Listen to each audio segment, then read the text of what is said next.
Hey everybody, thank you for joining. My name is Joe Sack and I am a program manager for the SQL Server product team and Azure SQL DB.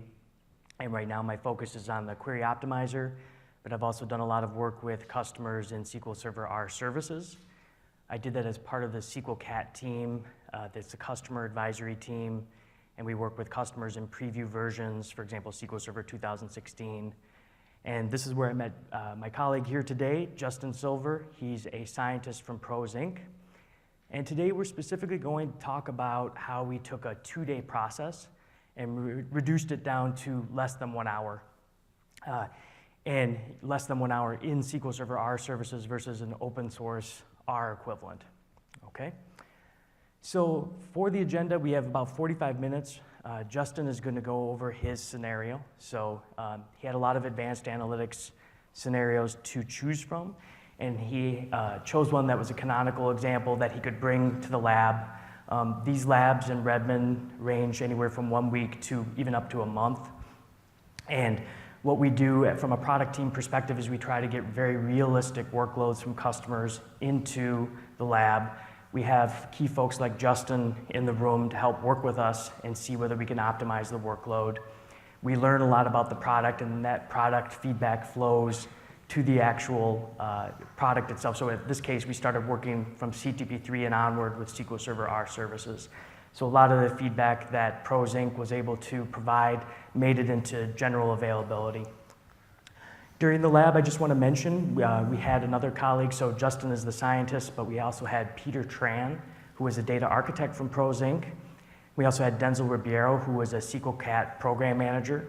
And then we had a lot of input from the SQL Server R product team that would flow in throughout the week. So we're going to tell you about the overall experience, some of the legacy pain points, so what would motivate Pros Inc. to move from their current advanced analytics solution to SQL Server R services. And then we'll talk about how we were able to get it down from 2 days to less than 1 hour. So we'll talk about specific tips and tricks.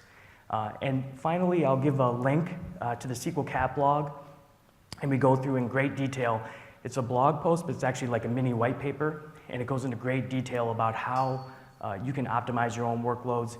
If you're a DBA or a data architect, how can you do a similar scenario, a proof of concept? Or if you're a database scientist or data scientist, if you have some recommendations for actually working with the DBA team, we give advice at the end about that as well.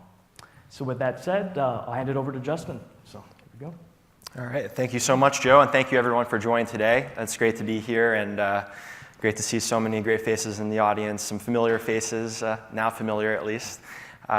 So before I tell you about our specific use case with SQL R services, I want to give you a little bit of a flavor about what type of business Pros does. And even before that, I'll tell you a little bit about what our science organization looks like.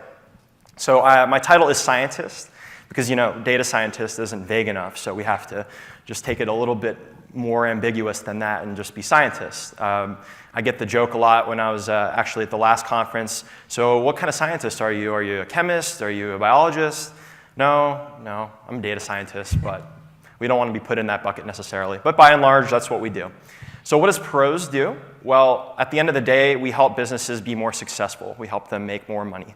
So we help them improve their margins, their profits. We span a number of industries. The company actually got started back in the late 80s working with airlines. So after once the airline industry was deregulated, there was certainly a very large need for airlines to have revenue management systems and to be able to identify the appropriate prices for their flights. So if you flew here to this conference, all I can say is you're welcome, I guess. Or sorry, I don't know. Neither one in my case, but revenue management is part of the business. We do pricing optimization as well. It sounds really fancy, but what it really is we help give customers data-driven price guidance. And this spans, as I mentioned, a number of industries. So we cover manufacturing, distribution, services. So we've really kind of gotten ourselves involved in a lot of areas. We also support sales. In addition to pricing organizations, we support sales organizations. So you can see some things up here, like we help reduce quote turnaround times, improving sales cycle durations, and helping organizations increase their margins, dealing with really complex product catalogs, so companies that manage a very large number of products and have large customer bases. If you think about the interaction between all of those combinations, that screams like a big data problem, doesn't it? And so that's where we really can inject ourselves and add a lot of value. So that's what PROS is. And so the problem that we're going to focus on is actually on the pricing side. So I'm not going to talk about the airline stuff. Sorry if that's what you're interested in hearing about. I can always tell you more about our airline work at a later point. But I'm going to focus more on the pricing side because that problem, as Joe mentioned, really was kind of a canonical problem that was very suitable to try to map the process over to doing something with SQL Server R services and also getting a lot of improvement on the current process that we have. So I'll tell you about the process and also some of the pain points that we're dealing with, really be realistic and tell you what we were facing and how we were able to improve on that. So the foundation for what we do for pricing is something that's pretty fundamental to businesses, which is a segmentation. So you may have heard the term before, maybe more from a marketing perspective about a segmentation, when you're essentially trying to profile your customers according to some characteristics. So you may think, okay, they're a large revenue customer and they're in the Northwest region, right? So that's one way that you could, those are two types of features that you could use to classify your customers, right? Revenue and geography. But you could think about a whole number of other possible attributes that you could use to classify your customers. You could also think of attributes that describe the products that you sell. So maybe it's a classification of the products, they belong to some hierarchy or product family. They have other characteristics and buying patterns. The transactions themselves also may have certain characteristics and attributes. Maybe the volume of the transaction is important.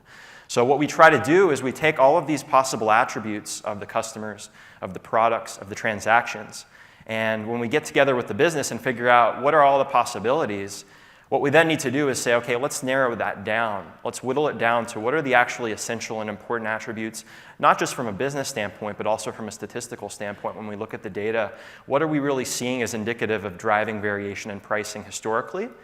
That's what we want to see, right? We want to look at the transactions and say, okay, these are the things that really drive that variation. And then moving forward, we want to build a model that's going to be predictive and help drive very good, intelligent pricing. So in order to do that, we want that model to be robust. And so obviously, statistical considerations are important, but it also has to align with what the business strategy needs to look like. So you can kind of see the interplay with the data, the business, and the iterative discussions that happen. So there's a lot of back and forth in this, and it makes it a really beneficial process for the business. But of course, there's a lot of handoff of steps. And that's, I'll get to that a little bit later about how we can use SQL Server R services from the data crunching standpoint to really improve on processes. So the segmentation that I was just discussing really provides that foundation, because what you're trying to do is say, I've got a group of customers that have a similar willingness to pay for these particular products under these certain transactional conditions. And then I can say, okay, this is my range of prices. And typically for a salesperson, they'll think about it as 3 benchmarks. You'll have sort of a floor price, don't go below that. The target, which is kind of where you want to hit. And then the expert, if we call it expert because we say it's for your expert salespeople that can really get to that high mark. So again, the foundation is the segmentation. That's where a lot of the big data and the crunching and considering the large transaction sets, trying to identify what those appropriate attributes are and understanding all the interactions between them.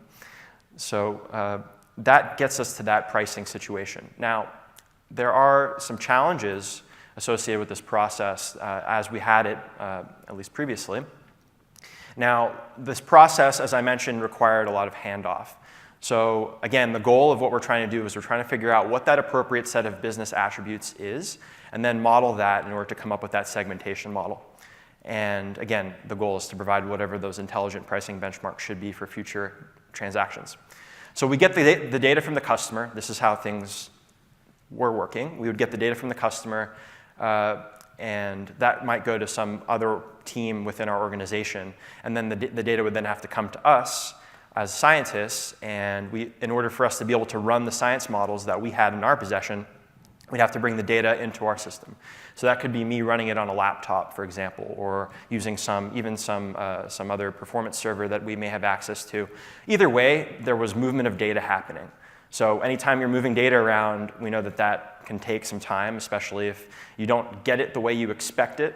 And from a science standpoint, I can say that that happens quite often, that you have an expectation about what the data is going to look like based on what you hear, and then you get it, and you take a look, and you see, actually, no, that's not what I expected. There's quite a few things that are missing, or this column isn't what it should be, or right, there's mismatches. And so anytime there's that movement, you're going to be delayed quite a bit, especially if there's going to be back and forth. So anytime you can cut down on the movement of data, that's a huge benefit. And of course, with SQL Server, with the R services with SQL Server, certainly that's one of the huge benefits of that solution.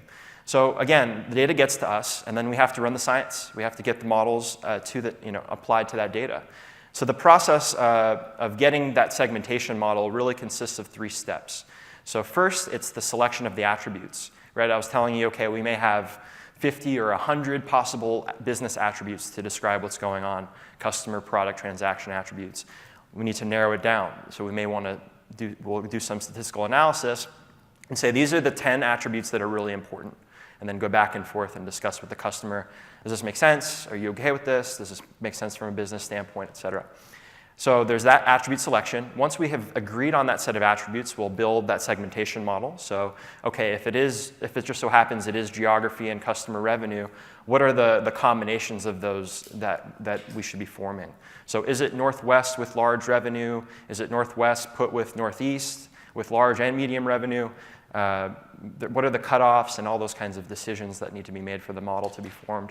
And then we'll actually build that model out. So once we have that foundation of the model, we can score new observations. So I get a new transaction tomorrow, according to its attributes. Okay, it's a customer in the Northwest, it's a large revenue customer. That's segment 22, right? Profile the results. So we call that scoring. New observations come in and we apply the model to them. So that's the data science process. So there was room for improvement with that process as well, actually.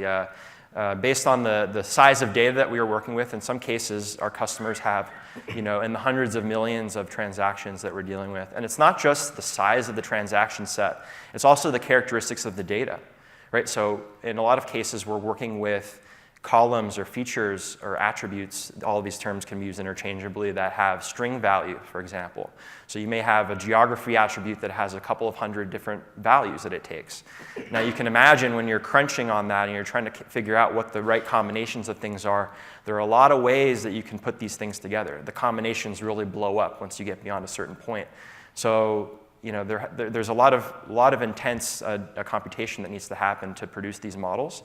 And with what we were doing in the past, we had some C++ code, and we were running models using that. We certainly saw a lot of room to improve from a performance standpoint on the science.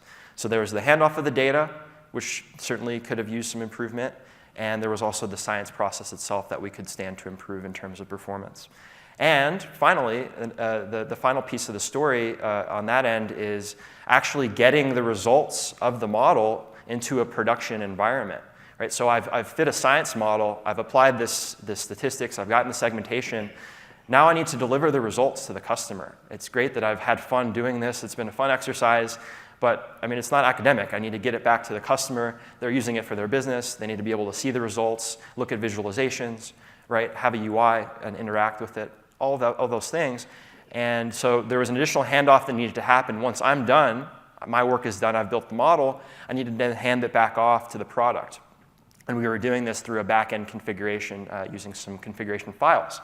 So again, room for improvement there, right? If you can think about having an R model that's ready for production once you've built it, and it's just there to be consumed, that's certainly a very appealing opportunity. So again, thinking about those 3 elements, right? The handoff of data, the movement of data, the performance of the science model itself, and then the actual productization of the model. Those 3 elements, and when you think about a solution for that, SQL Server R Services addresses all 3 of those elements and does it so very well. So I think I've already hit on these points pretty hard, so I won't harp on this too much, but it really just summarizes what I just said. So it's bringing the data science to the data, right? Connecting the data science with the products, and then being able to generate those results much more quickly, because our customers need to make decisions very fast, right? They need to price transactions as they come in.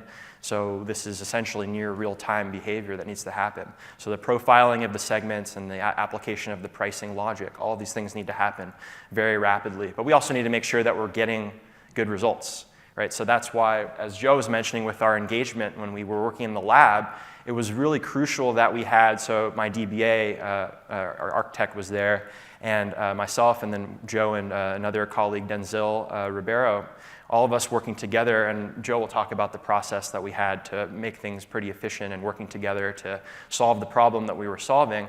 But having those different perspectives represented and the different representatives, especially for this particular solution, because it does touch on the database side of things, obviously quite a bit, and it touches on the data science side quite a bit. So really the intersection of the two. So having that balance of perspectives is really important. I couldn't begin to get into the nitty-gritty details of database administration, and on the flip side, I imagine my colleague Peter doesn't want to get into random forests and decision trees and things of that nature. So again, having the two perspectives present certainly was a big part of our success in this engagement. So I'd like to get a quick poll. How many folks have used R before? Okay, couple hands. And how many SQL Server R services? I would assume it'd be a subset of the superset. So, okay, so let me give a little background about R. We've been talking about it from the get-go, but I wanted you to have the scenario from Justin first. Think about R not just as a language, but as an actual statistical programming environment. So that means you have visualizations, you have a lot of the common statistical packages, you have, the actual slide says 8,000 packages out in a common repository. It's actually 9,000 as of today. More than 9,000 open source packages that you can download, and it's across different industries. So if you're in healthcare, finance, manufacturing, it's out there already. If there's a problem that you want to solve, check on CRAN, and then you bring in that package. You have the associated sample data sets, you have statistical functions, and so on. So from a science perspective or a statistician perspective, you can get going very quickly. I can download R tools or Visual Studio or R Studio, and then just download my packages and start modeling as soon as possible. So there's a lot of appeal for this for the statistician and data science population. The slide says 2 million plus. And from a DBA perspective, I've been pitching this a lot. I've been working with SQL Server for several years, and there are a lot of opportunities as DBAs to be using R and a lot of the powerful visualizations.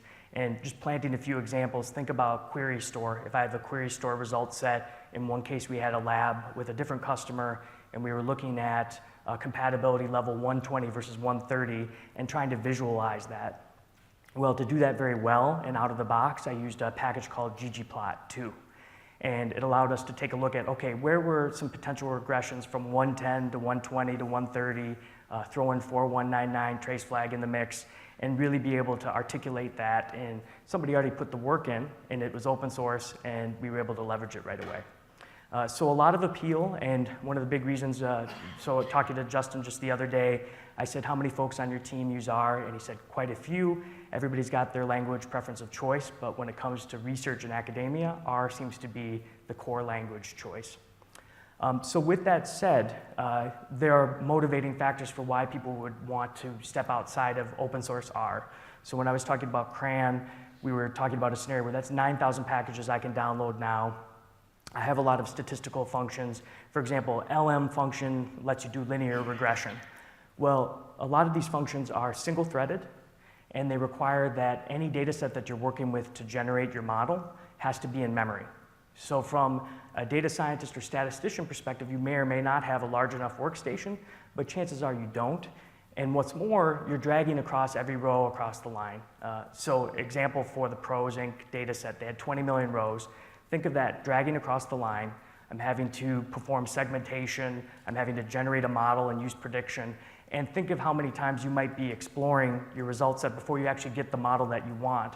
So there's a lot of churn going back and forth just from the single-threaded and memory-constrained nature of a lot of these open source R functions.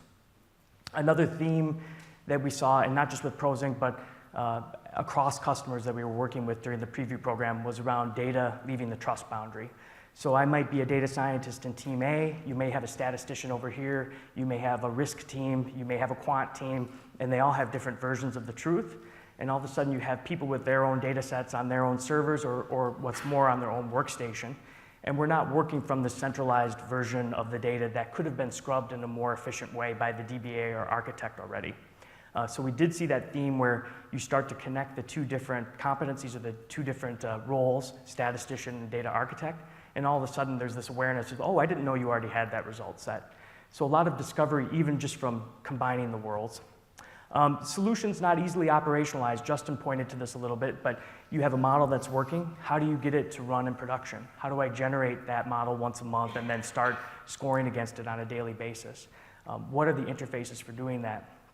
One theme we saw with customers was around refactoring. So they would have something working in R, and then they would rewrite it for Java or C++. So all of a sudden, you don't really actually have the true fidelity to the original code. You know this was working, but now you have to go through a separate validation process, which is not time efficient. You're losing some fidelity on the way to production. And then even the scheduling of it is an open question as well. I talked a little bit about data scientists and data architects working together. You may already have a cleansed data set. Another aspect is there are economies of effort from a DBA perspective and from somebody who uses R. Example I give is aggregate function. There's something called aggregate in R, and if you were to run that to aggregate, let's say I want to show sales by a specific store, so I want to show all sales by store. Using the aggregate function in R is not very efficient versus an equivalent where you're doing just a group by in T-SQL. So one theme we saw across customers were opportunities where, hey, we're doing this data cleansing in R, but we could actually take it out and do some of that pre-processing in T-SQL and get very, very high gains. And on the flip side, from a data architect perspective, if you're performing advanced analytic functions in T-SQL, that's not always the most optimal way to do it. And one example I have is the linear regression, the LM function I'm talking about. I think if you go out on Stack Overflow, you'll find this example where somebody did it in T-SQL. And it works, but it's brittle, it's not really extensible, it's many, many lines of code versus an R equivalent where it's just one little function, you do your dependent and independent variables, you might designate a method, but it's one line of code. So similarly, if, as a data architect or DBA, if you see these patterns that could be ported over to R equivalents, that's another quick win. So some common pain points with open source R. So hence SQL Server R services, starting with 2016, we have in database R. And what that means is from a data scientist perspective, and then we'll get to the database developer. As a data scientist, if you install SQL Server 2016 and you select the in-database option and you have R running on the SQL Server instance, I can, from my IDE of choice, whether it's R Tools or Visual Studio or R Studio, I can do my modeling where it pushes the compute context to the SQL Server machine itself. So I'm not dragging the rows across the line. I'm using the CPU, the memory, the I/O bandwidth of the remote server. And you think about this, it's localized to the SQL Server instance that's co-located with the data that you needed anyhow. So from a data scientist perspective, they still get to use the tools of choice, but they just say, look, I want to do RX compute context, and I want to use the server. Another aspect is for SQL Server R services, it comes with scale R packages, which are a set of optimized, commonly used statistical equivalents. So I mentioned LM. The scale R package has something called RX line mod. So it's optimized for parallelism, for batching, so you don't need all rows in memory. So even if you have a beefy server, you wouldn't necessarily need it because it can work with chunks of row sets instead of having to require everything to be memory resident. So two big benefits to the data scientist. And then from a database developer, all right, I'm working with a statistician or a scientist, and they say, I have a model that I would like you to put in production, or I would like you to generate this model on a recurring basis. There's a new interface, T-SQL interface called SP execute external script, and it takes your R, and it allows you to designate your input data set. So if I have my specific row set of the 20 million rows, I designate that as an argument. If I want more than one result set to be ingested as part of the process, I can use commands within the R script itself to ingest it, again, done locally on the SQL Server instance. So now you can encapsulate SB execute external script in store procedures. You can use it in your regular code.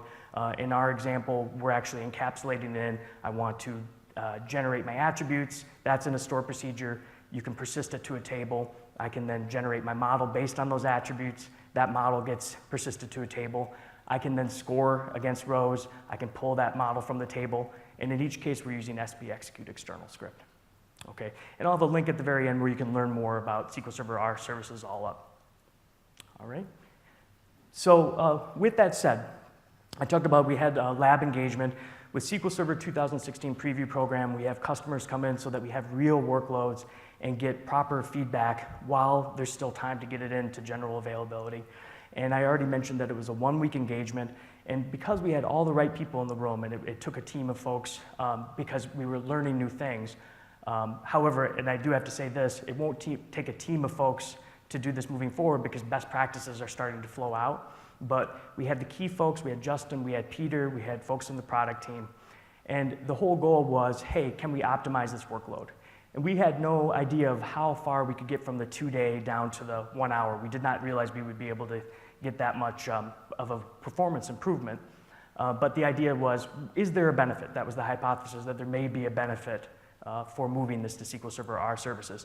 And what's more, some of the functions that Justin was using had scale R equivalents. So he'll talk a little bit more about the forest and the tree algorithms that were out there, but this is another marker that if you are a statistician, a data scientist, or you're a data architect DBA, look for patterns where you see there may be equivalence that's documented for scale R. If you see a match, it might be a very quick win. All right, so in terms of the workflow, this is what we found worked very well, and this actually has combined feedback from other customer engagements over the preview program. And when you see this, it might seem obvious, it might seem like common sense, but there's a temptation when you have 1 week together that you just want to throw in as much changes as possible. Like you got to hurry because you have this uncertain endpoint and you don't know really how much time you need. We didn't know how much time we had to optimize and what magnitude of optimization we would benefit from. So the first recommendation is if you have R scripts, make sure that they work first and talk about making them work in RStudio or RTVS. Make sure that they are functioning and that they're returning result sets that make sense. And then at this point, when you've confirmed that and you have the data set that you need to work with, so this is the other thing, we had the database from Peter Tran, we restored it, I had the scripts from, basically Justin had a set of different scripts, he had RStudio up and running, and we started doing this conveyor belt development. I would take one of the scripts that he confirmed worked, we would put it into SB execute external script within the context of the database with the 20 million rows. We would then execute it without any other changes, so just very minor changes to actually execute it. Confirm that, okay, this value 1 equals this value 1 over here. And then we started doing a baseline test. So we go, okay, how much throughput can we get? Big tip here that we saw across different customers. A lot of optimization happens just from localizing your R code on the SQL Server instance. So even if you're not using the scale R package, you can benefit from a significant performance increase because you're not dragging the rows across the line and you're leveraging the SQL Server machine. So we saw a benefit out of the gate for this localizing. And then we started to weave in performance optimizations, and Justin will talk about a few of the things that we did. And then we retested, remeasured, and again, ensuring correct results along the way. So if you start throwing in 4 or 5 things and you get a scalar result set back and you go, okay, this looks right, you might be fooling yourself. You want to continually verify and make sure that something didn't get erroneously modified. All right. So with that said, Justin's going to talk about more of the process. So this is the real before and after picture. There were some intermediate steps. It wasn't a direct from before to after directly, but I think I mentioned before the tools that we had begun with, which were, again, running on some C++ code that was generating that segmentation model. And these tools were separate tools that were not in the database, of course, so that we had to bring the data in and out. And so we took, that's kind of the starting state, and how we ended up was we're, as you can see, doing everything in the database itself. We have a set of stored procedures now that run those 3 different processes of the science, which I mentioned, the attribute selection, the segmentation, and the scoring. So each of those has a, excuse me, a stored procedure, and we did some, as Joe was talking about, some performance optimization for each of those steps as well. So as you can see, everything in the database certainly gave us the ability to improve quite a bit with performance. So this is kind of the more intermediate before and after. So what I'm showing here on the left, it's not as important that you read the text so much as it is that you see the environment that I'm starting in, which is R Studio, which is a very common IDE for working with R. It's my IDE of choice for sure. But as Joe mentioned, you could do this also with R tools in Visual Studio. And so what I have here is, as Joe mentioned, I would do the R coding in R Studio, make sure that I was getting the result that I expected. And I'm also, at this point, I'm utilizing the SQL Server compute context, even in R Studio. But what I'm showing you as far as the movement is afterwards I can actually be in actually T-SQL, and I can take that R script and just plop it right in, right? So, oh, I didn't want to do that. It's just that simple. Yep. So the red text that you see is R code. It's embedded in that T-SQL. So you've got to set it up as the SP execute external script, that command that Joe was referencing. But again, that's really what it entails. So you've gotten your R code to a certain point, and you can move it in with your T-SQL.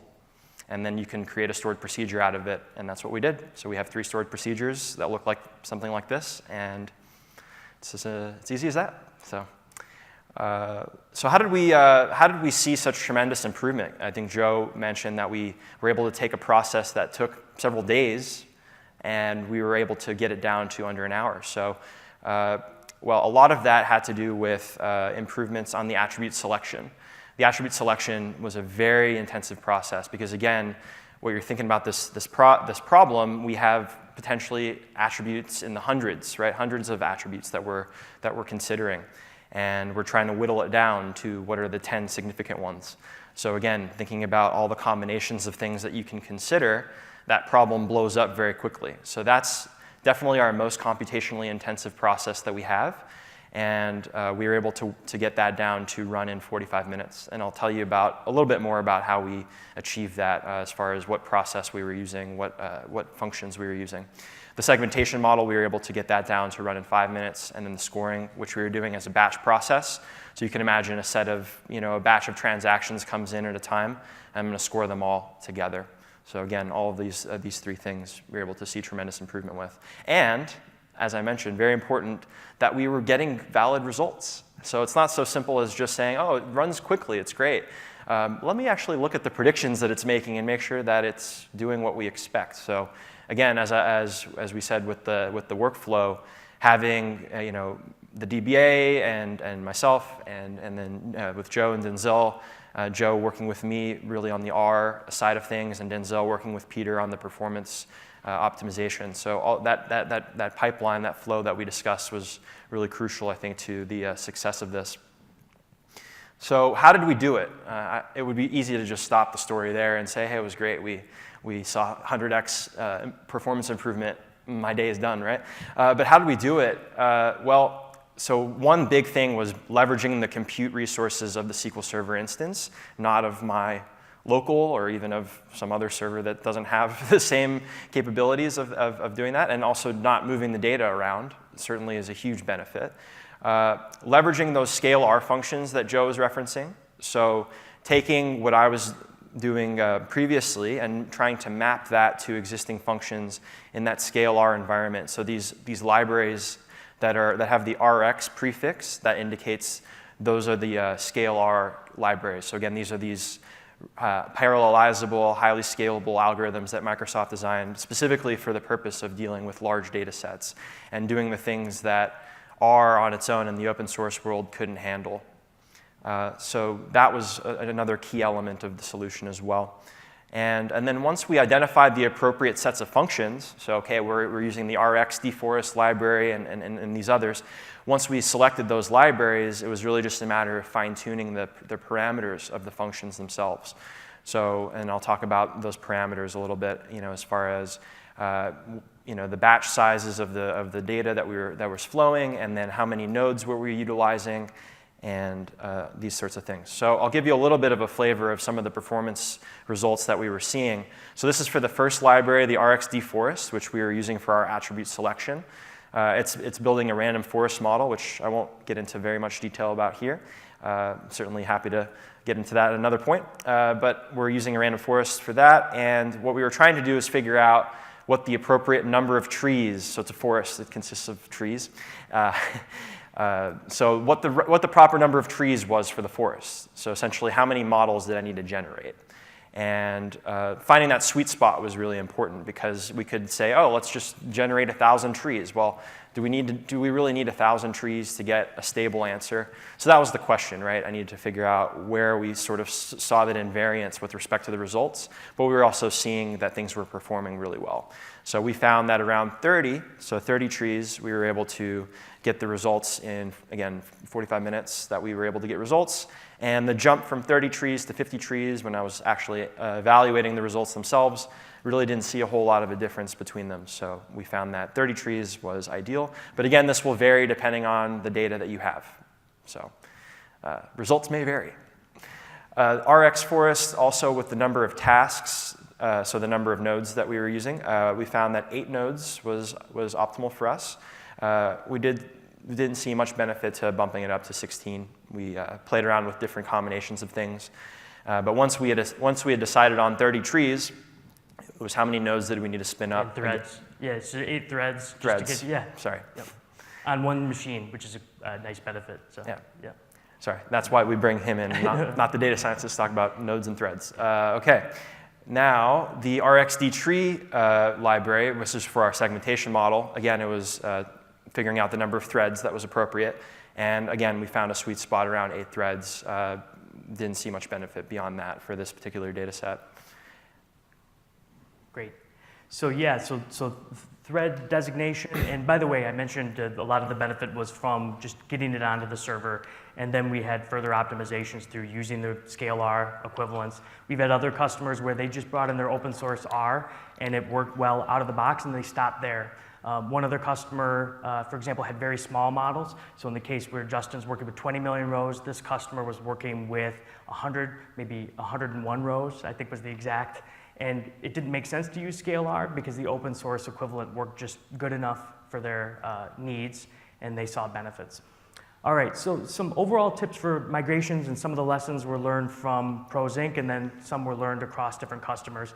The first thing was, and you see this implied in this talk, it's important to get the statisticians or scientists in the same room as the DBA or data architect. So just being able to talk and go, does this look valid, and can we help each other out? And we saw a lot of teams start to talk for the first time and now have successful relationships ongoing where they're now in communication and they're aware of their efforts, their shared data sets, and their advanced analytics scenarios. I already mentioned the validity of the script, so making sure that start with an R script that's working. Again, it sounds obvious, but there were cases where we had customers where it was broken somehow along the way, and then we were troubleshooting it within SB execute external script. And Jimmy, you had kind of a note of, hey, was it as easy as that? There are some scenarios where what we did with Pros Inc., it was copy-paste because we were pulling each result set using scale R equivalents, so it was very easy to go from RStudio. If you're doing something that's not scale R equivalent, you might have to adjust what the names of the input data sets are. So you might have to do a tweak here and there of a line of code, but it's still very minimal. Certainly not the same extreme as going from R to C++ or Java. In terms of making one change at a time, we talked about that. Leveraging optimizations on both sides. So if there's a T-SQL equivalent, if you're a data architect and not familiar with R but are interested, this is a great way to do it. I had one customer give us a 700-line script, and I just chewed through it one bit at a time and would ask questions about, okay, what does this function do? And can we do a more optimized equivalent of T-SQL? And vice versa, if you have scenarios that you can port over to R, there's opportunities there. In terms of being specific, so we have, I bet for the DBAs in the room, you've heard of the select star argument, like don't use select star. There's all kinds of ways that it can break your code later on down the road. And from a data science perspective, we found the same lesson. So if you are ingesting result sets, for example, select star for use in R, we have one example, it's called RxCreateCallInfo. And it basically creates a list of column values, so you designate the columns and their values so that they can be designated as factors when we pull the data. And we did a select star. It took 13 hours. Luckily, we kicked it off as we were leaving at 6 p.m. that night. We came in, we thought, oh, this is still running. And then we realized of this very wide table, so hundreds of columns, we really only needed 6 or 7 of them. And so switching it to 6 or 7, it went down to 5 minutes. So a lot of the virtues that you know from a data architecture perspective of don't put select star everywhere, it applies as well in the R world. So be very specific and very precise and add just the attributes that you need for that particular operation. Even if that's the legacy code that you're getting from a statistician, start asking questions about that. Flag how specific that code is. And then we talked about your results will vary based on data characteristics. So you're going to see recommendations in this next blog post from SQLcat. And I would just ask that you understand that one size does not fit all. So you may have different parameters. For example, there's a batching parameter where it says, okay, I want to work with 50,000 row chunks for, and I think that's the default right now, 50,000 row chunks for a specific forest algorithm. But it might be that 100,000 rows for your particular data set or 200,000 rows for your data set is the optimal sweet spot. So feel free to experiment with that once you have the semantic correctness of the overall workflow. So once everything's working, you've benchmarked it, then start experimenting with these different arguments. All right, and by the way, one other quick one that's not on the slide, we found that there are different arguments like bucket counts or iterations, and Justin was pointing to this a little bit earlier, where what is good enough to get the result that you need without adding an extra 10 hours. So it's a cost benefit of, okay, I could get the most precise and accurate model on earth, but is it worth the 10 hours of processing versus I can get good enough at 1 hour? Like the optimizer, exactly. Thanks. All right, so final call to action, and I think we have 3 minutes left for questions, but I'll be here and I'm happy to discuss this with you as is Justin. I've kept it very simple. There's a link to the SQLcat blog, and it's aka.ms early SQL R. And again, it's a blog post, but it's a mini white paper, and it really is meant to help both the scientist, data scientist, and the actual database administrator architect. So if you're not at all familiar with R, this is a great place to start.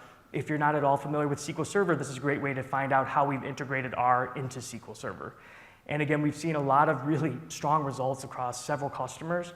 By the way, PASS will be doing a similar talk, and we'll have an additional customer greenfield advisors giving their story. And this blog is the culmination of multiple customer engagements, and I definitely recommend you check that out. And feel free to stop by afterwards. We have 2 minutes. If anybody has any questions, you can go to the microphones, or if you don't want to run, Jimmy, I can. Yeah, here we go. Yeah. An observation and a question. Yes. It just strikes me this is like the wild, wild west, and like you said, so much of this is common sense. Yeah. As you know, I work for a company that does Flash. Yep. So many of our best practices are tried and true fundamentals. Okay, so Like you brought that out. let me repeat the comment, and then when you have the question. So Jimmy May says, look, it seems like a lot of this is Wild West, but that there's also some common sense practices in here. And I would say, yeah, there are a lot of opportunities where you have two worlds getting to know each other, and there's a lot of benefit to it. And then Jimmy's now running to the microphone to ask the actual question. So. Quick question. Yeah. This seems like a very, very exciting opportunity. Yes. I said Wild West, that's because we're new in the game. Now, you know as well as I do that so many times Microsoft has jumped into something and picked up a butt of game. Right. Very proud and very to work with, by the way. You've done some great work. But is it going to stop here? I'm really seriously thinking about the next step of my career being a foray into R and data science. Yeah. And, but I don't want to be in this step. Yeah, so if I could paraphrase, is it worth my investment, or are we going to stop here? And the answer is no. And there's a lot of investment. And if you saw the keynote, and even talking to Justin from his perspective, from a scientist perspective, we're definitely in this, and we're just getting started. So there's a lot of opportunities. Bob Ward has been speaking about SQL Server R services a lot, and there's a lot of opportunities from a DBA, data architect perspective, just waiting to be built. Question over there, would you be able to do a mic, please? Thank you.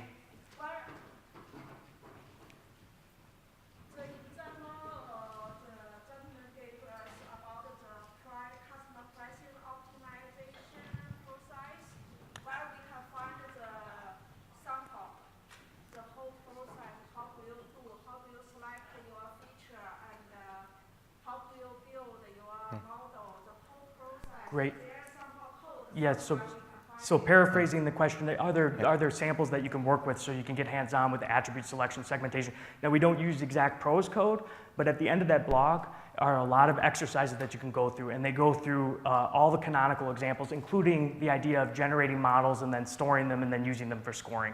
So that if you follow that post, there's a section for exercises and hands-on exercises. I'm really interested in the pricing optimization somehow. Okay, well, I'm happy to talk to you after, and you're welcome to also visit the PROS website, and we have some white papers there that you can take a look at, pros.com, so I'm happy to speak with you as well about it. Great. Well, we really appreciate you being here. It's the last 6 seconds, so thank you for your time. All right. Thank you. Take care.